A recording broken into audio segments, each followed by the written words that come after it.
Well, hello, friends. Mark Holmes here with my buddy Cowboy Joe Boo. And as always, thank you guys for watching, commenting, subscribing, and being part of the Joe Boo Sports Report.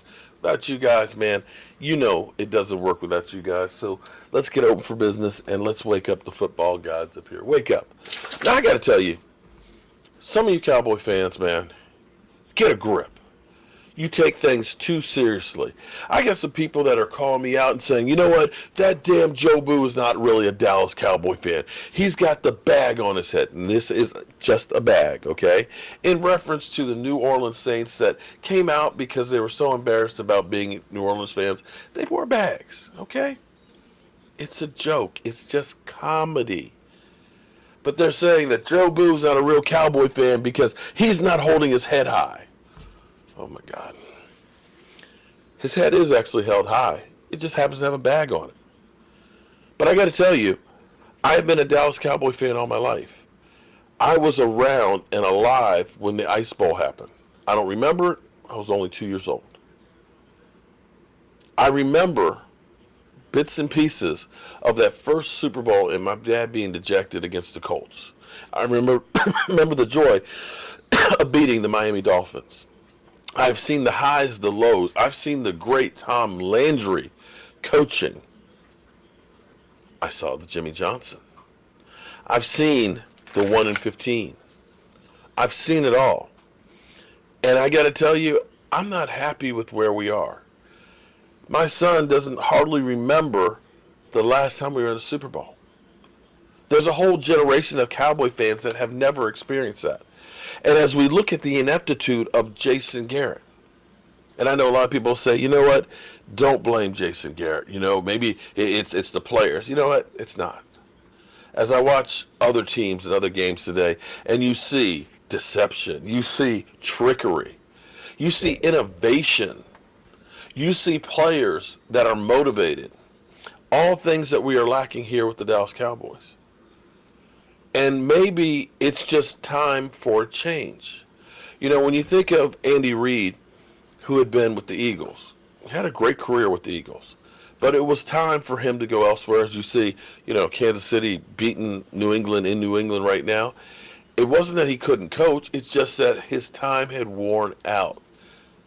And maybe that's going to be the case with Jason Garrett. And I know a lot of Cowboy fans are like, but Jason Garrett might go someplace else and win a Super Bowl. Well, so be it. Then we need to look in at ourselves and say, what was it about Jason Garrett that couldn't succeed here? Was it the Dallas Cowboys didn't give him what he needed? Did he need to learn? Did it need to be, it was too much pressure? Whatever it was, it just didn't work out here. That happens. Marty B wasn't good here, but he needed to change the scenery to go ahead and become a great player. Well, that's on us for not being able to use those talents. The same thing with Brandon Carr. Brandon Carr, great player, just could not get over that whole thing of where the Cowboys paid him like a shutdown corner. He's thriving right now in Baltimore and riding that way with them and maybe right on to a Super Bowl. You can't be mad at Brandon Carr. You actually have to look at the situation and say, what is it about people leaving the Cowboys that they succeed elsewhere, and what do we need to do here to get better? Now, for me, you know, I'm old school. I'm an Athanderall. We didn't know anything about concussions. We had 2-a-day padded practices and a special team practice in between. We hit, and we hit, and then we hit some more. And when you're done hitting, you hit again.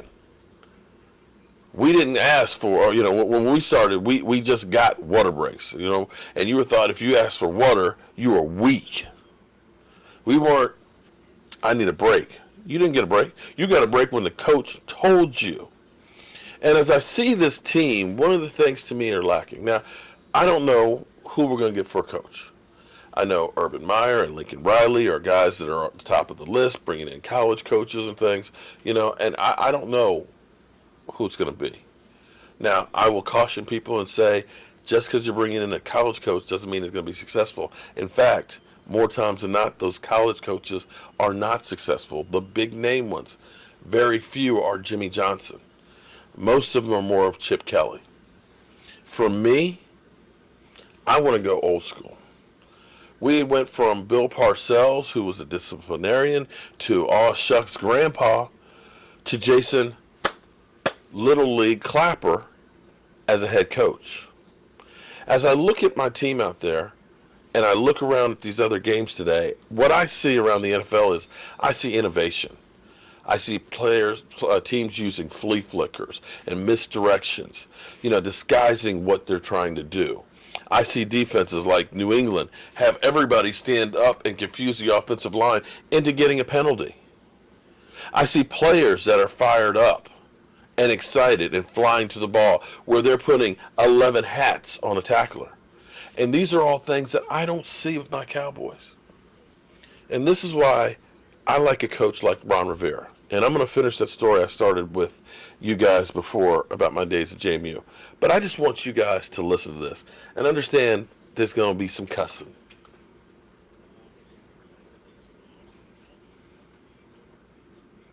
Or push you around. You're too good. But you got to keep your mind in the game and stay focused, all right? Don't let him get to you. You are too good a football player to worry about shit like that, all right? You go out and do your job. And the rest of you motherfuckers, the same thing. The only thing they've gotten on us has been what? 2 fucking long passes.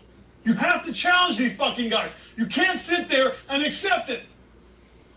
This is their fucking history. This is who the fuck they are.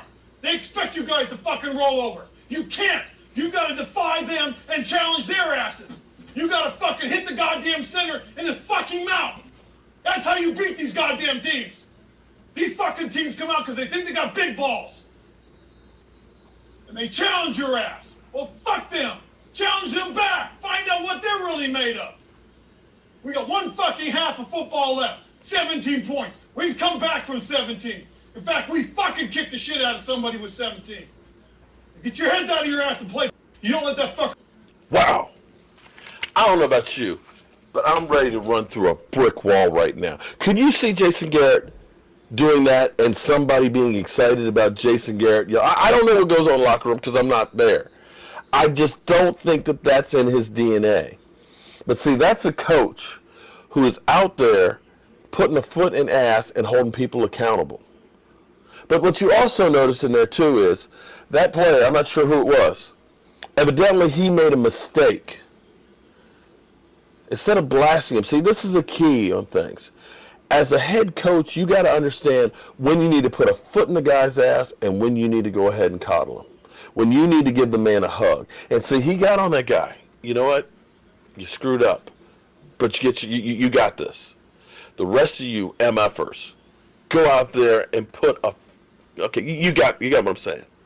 And see, this brings me back.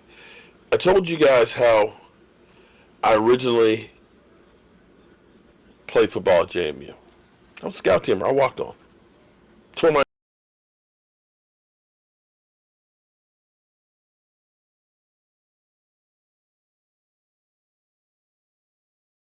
scholarship offers dried up.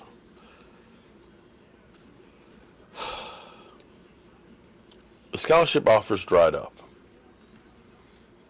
I had a coach, Coach Jones, who played for the Cowboys, broke his wrist, who was a defensive line coach, who said, hey, man, I want you to come out for the team. I like your strength. I like your speed and everything else. He said, I think you make a good nose tackle. And I was like, yeah, okay. And I did. Because I put in the work in practice, instead of just rolling over and dying, trying to make the guys on the other side better, I got to be on special teams. I was the hot man for kickoff. And unlike today where you don't get a running start, we got a running start. And my job was to run 40 yards downfield and run into the wedge. And you might not know what a wedge is anymore because it's outlawed. But basically it's 5 big guys that are all there tight to lead the runner. My job was to run 40 yards downfield into that brick wall and just bust the wedge. But I remember before that first game, Coach Brzezicki was doing this speech, and he was just going through, and he was kind of like, kind of like you're getting with Ron Rivera here, but it was like, I am somebody, and it just started building, and he just got this fire and this passion. By the time he was finished, he was going, and Mark Holmes, I want you to go out there and I want you to kill somebody on that kickoff. And I literally was so pumped up that I could have run through that brick wall right then and there. I was so motivated. I was so ready to go that nothing was going to stop me. We got out on that field, and I'm ready for that kickoff. Flipped the coin, and we won the toss.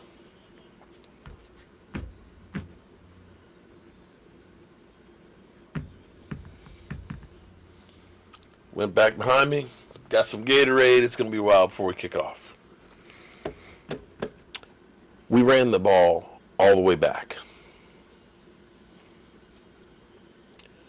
As I'm over here sipping on Gatorade, they say, kickoff team. I go, what? I lost that pump. I was off balance. I go out on the field. I'm right there beside the kicker. My heart is in my throat. I hear the whistle. I hear the marching band playing. Da dun dun dun da dun dun dun da dun dun dun da dun, and it's just getting faster and faster and faster. And I see the kicker kick off. Bam! I'm in full stride. I'm running down the field. I see that wedge. I just keep running. I run smack dab into that wedge. I close my eyes.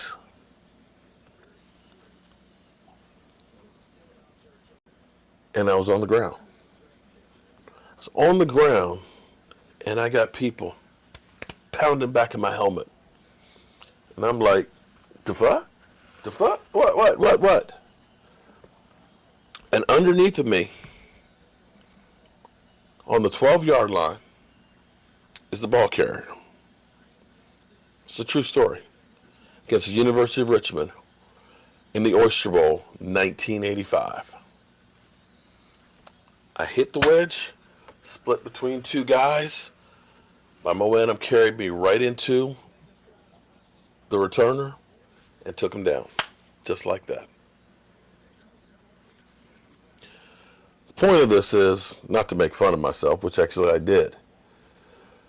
But you have to understand that in the NFL, everybody's got talent.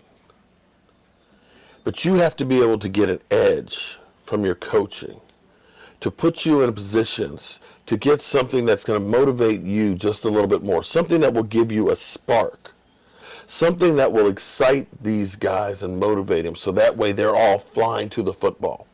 But not only that, to find wrinkles where you can get an advantage against the other team. That's why you see teams that come into the Dallas Cowboys house that you know don't have as good a talent. They don't have an Amari Cooper. They don't have a DeMarcus Lawrence or a Zeke Elliott. Hell, they don't have a Dak Prescott. But they come in with the coaches figuring out our weaknesses because everything is so simplistic. And that our players aren't motivated to go out there and run through that brick wall. And that's where you need a guy who's been there and knows how to get the most out of each of these guys. Everything. And I'm not sure that a college coach is necessarily ready to do that. I may be wrong, but I look for something that's more stable, something that's been more proven. And I know Ron Rivera is a winner. And I think his time in Carolina, it's just time to go on. But we'll see what happens. Hopefully you guys don't think any less of me from that story. I'm Mark Holmes, and well, I can't wait to see the game tonight. Don't forget, tomorrow we're going to start out early with our live stream because we'll be trolling Philly and talking about the Dallas Cowboys because, well, let's face it, we're a garbage-ass division, and one of us garbage teams are going to win, and we'll see if the Eagles can get a win over Eli Manning one last time. I'll see you guys soon.